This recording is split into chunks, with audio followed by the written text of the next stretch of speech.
Dito ko sila ilalagay guys kasi dito sila nakakakuha ng warm temperature dahil ayan o, yung aking mga cacti and succulent nandyan kasi nandito ngayon ang araw, so dito ko siya itatabi. Napakainit talaga dito pero hindi siya direct sunlight, so mas mataas ang success rate pagka dito natin siya ilalagay kasi may warm temperature siyang makukuha dito.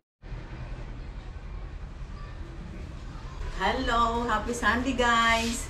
Mahangin dito sa amin ngayon guys, malamig ang panahon. So ang topic natin ngayon guys ay itong aking watermelon. Ayan, i-divide na natin to guys. Ayan oh, siya nga pala. Magwa 1 year na sa akin itong peperomia na to. Nabili ko to sa Dangwa, murang-mura lang ha. Ayan, nakakatawad tayo sa Dangwa, di ba? So mas madalas akong doon bumibili ng mga succulent. Yan. So, ito nabili ko to doon. Pero hindi ko matandaan kung magkano. Hindi na kasing mahal dati. So, ayan. Nung una, malagong-malago siya. Mataas, malalapad ang mga dahon. So, ngayon, wala na. Maliliit na yung mga dahon niya. Kasi, ayan, o, nagko-compact na siya. So, maliliit yung mga dahon niya. At ang dami niya mga offsets dito, o. So, ito ay di-divide na natin para ma-propagate natin.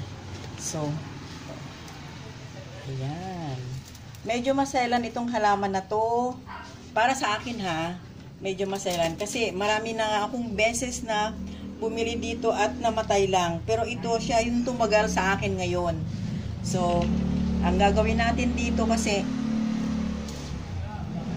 puro ugat na. Ayan o, may mga ugat na siya. Ang dami ng ugat, maliliit. Maliliit ang ugat nito kaya maselan ito lalo na sa pagdidilig natin. Kailangan hindi siya masyadong basa. Kailangan moist lang. Maganda yung ginamit nilang lupa. Hindi ko alam kung lupa ba to or kukupit. Pero parang tingin ko kukupit siya. Gustong-gusto ko tong halaman na ito guys. Kasi ang ganda ng design ng kanyang mga dahon. Diba? Makikintab pa. Medyo makapal ng konti. At talaga namang masela ng mga peperomia. Lalo na yung mga crippled peperomia na yon. Naku, ang hirap nila talagang buhayin ng matagal. Hindi ko to ginalaw nung una kasi natatakot ako maggalaw, baka mamatay. So, kailangan na niyang galawin talaga dahil ayan oh, yung mga ugat niya, ang dami-dami na. Ayan. Kita nyo? So, magtanggal tayo ng offset nito para ating i-propagate. Manggilan-gilan lang pala yung offset. Hindi pala gaanong madami, pero itong pinaka mother plant niya, mga dalawa, ayan ang tataba. Dahan. Wow. Oh. Ayan na yung kanyang ano guys, oh. Anak niya, oh. Naputol ko na, pero okay lang. May ugat pa naman. Hindi pala gaanong madami yung offset niya. Mangilan-ngilan lang. Tingnan natin kung ilan to. So, salabat na rin yung mga dahon. Ayan, oh.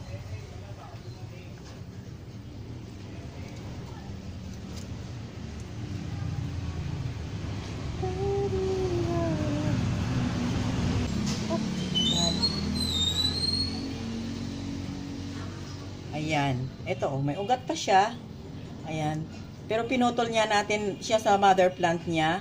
At mayroon pang mga maliliit na mga, eto oh. Ito na yun. Ayan oh. Pwede rin nating itanim yan, pero hindi ko yan gagalawin. Kasi, sabi ko nga, maselan itong halaman na to. So, hindi ko siya dapat isa-isahin. Kasi natatakot ako baka mamatay. O, diba? Pero pwede naman ito. I-water propagation muna natin yan. Pwede rin naman. So, ayan. Grabe guys, ang hirap talaga ng buhayin ng mga crippled peperomia. Basta yung ibang klaseng mga peperomia na yun, ako, Diyos ko po, namamatay lang. So, pwede rin leaf propagation, pero sinubukan ko yon, hindi siya nag-succeed sa akin. Ewan ko, parang napakahirap. So, hindi ko na itatry yun. Ayaw nitong halaman na to ng masyadong basa. Indoor lang siya. Ayan. Indirect sunlight. Naglalanta pag nainitan. As in talagang pag nag-direct sunlight. Kahit na hindi direct sunlight, pag masyadong mainit, naglalanta yung kanilang mga dahon. Ganon sila kaselan. Para sa akin ha. Pero ang dami namang nabubuhayan na nito. Depende na nga lang yan sa diskarte guys, kung paano natin sila aalagaan. Or depende rin sa location. Kaya palipat-lipat ito guys kung saan ko sila ilalagay. Depende kung saan niya gusto na hindi siya naarawan. Kasi pagka nakita ko, kahit isang araw lang siya lang naarawan, naglalanta agad yung mga dahon. Kasi sobrang init nga dito sa lugar ko. Nasa taas ako. Wow. Oh, hirap. So, ayan guys. Ito, isi-separate lang natin to. Hindi ko na kailangan na maggunting pa. Ito na lang, oh. Ayan. Ayan, may mga ugat na rin yan.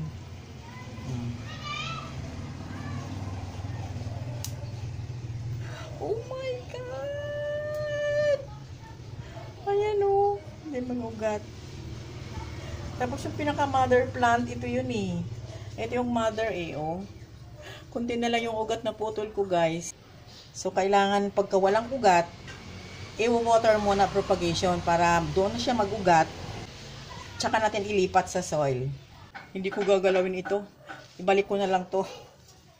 Ayan. Tanggalan muna natin ng ano. Tapos palitan natin ng soil. Para ano. Baka isa rin yun. Kasi dapat yung ating mga halaman, pagdating ng 1 year, kailangan magpapalit tayo ng soil pag nakita natin na hindi na siya masyadong lumalago. Isa din yun sa reason kung bakit hindi sila masyadong lumalaki maliban sa maraming ugat. Yun. Yun din yung soil niya kasi wala na siyang mga nutrients. Although, nag-fertilize naman ako kaya siguro hanggang ngayon buhay pa dahil nag-fertilize ako. Pero, kailangan na rin pala talaga niyang ilipat or palitan natin ng soil. So far naman yung soil niya is healthy pa naman. Kumbaga wala siyang mga fungus o wala siyang mga kung ano-ano dyan ng mga pest na gumagapang-gapang. So, okay pa naman to. Ayan. Doon ko na lang to ilagay sa ibang mga halaman na hindi masiselan. Kasi mayroon na akong ginawa dito. So, kukupit ang ginamit ko guys. Ayan. Ang ratio nito is 3:1. 3 cups ng kukupit at saka 1 cup ng perlite. I-mix lang natin mabuti. Wait lang.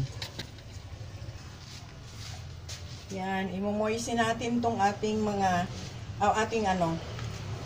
kukupit. Tama-tama lang na basa. So, balik ko siya dito. Yan lang.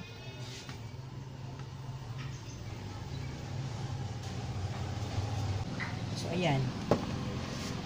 Press-press lang natin ng konti na hindi na siya gagalaw.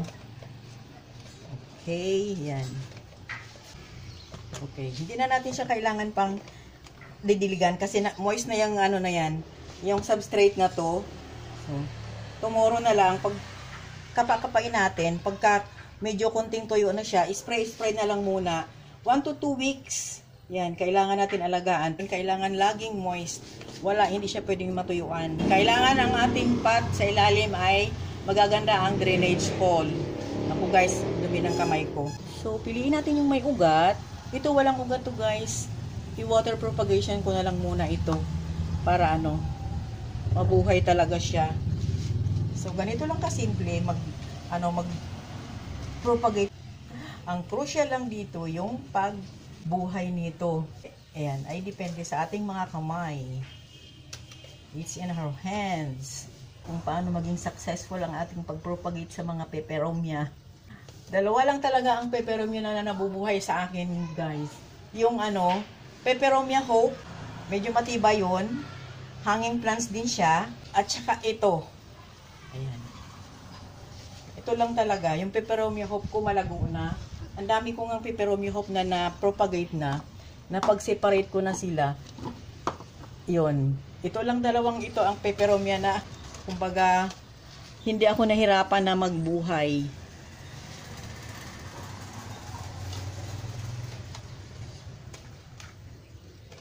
Ayan.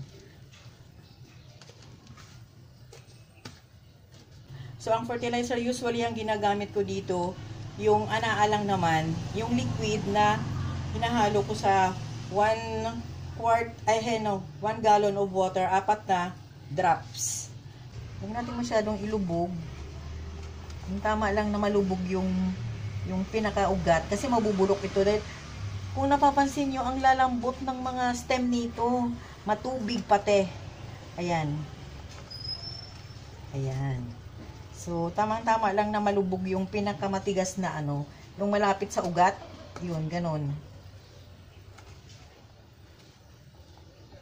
So, last one. Panalangin natin, mabuhay. Okay. So, ayan, malinis na siya. Tanggalin natin tong lanta. See that, guys? Ayan, oh. Ayan, oh. Andito yung mga stem. Ayan. So, hanggang dyan lang siya. Ayan. Every 3 days, papalitan natin to hanggang sa magkaugat na. Pag nagkaugat na, yun. Ilipat na natin sa soil. Okay. So, meron akong isang naka-water propagation. Mostly naman talaga successful pagka nag-water propagation tayo sa mga ganito eh. Ito naman, pakita ko lang sa inyo. Ayan. Si Mycans. Oh. Naka-water propagation yan, guys. Pero, nilagyan ko siya ng mga balls. Ayan, oh. Mabilis din magugat yan dito, guys. Ito, oh. Mabilis din to magugat. Ayan. Marami na akong ginagawang ganyan. Ito yung aking Peperomia Hope, guys. Ayan, oh. Anak lang ito, ha. Ito naman, napakabilis buhayin. Ayan, oh. Ayan. Nandito na siya, oh. Nandyan na. Ayan. Oh, see? Yung nanay nito nandun sa baba. Ayan, nakahanging din siya. O, diba? So, ito, dalawa lang yung talagang peperomia ang nasa akin na nabubuhay talaga.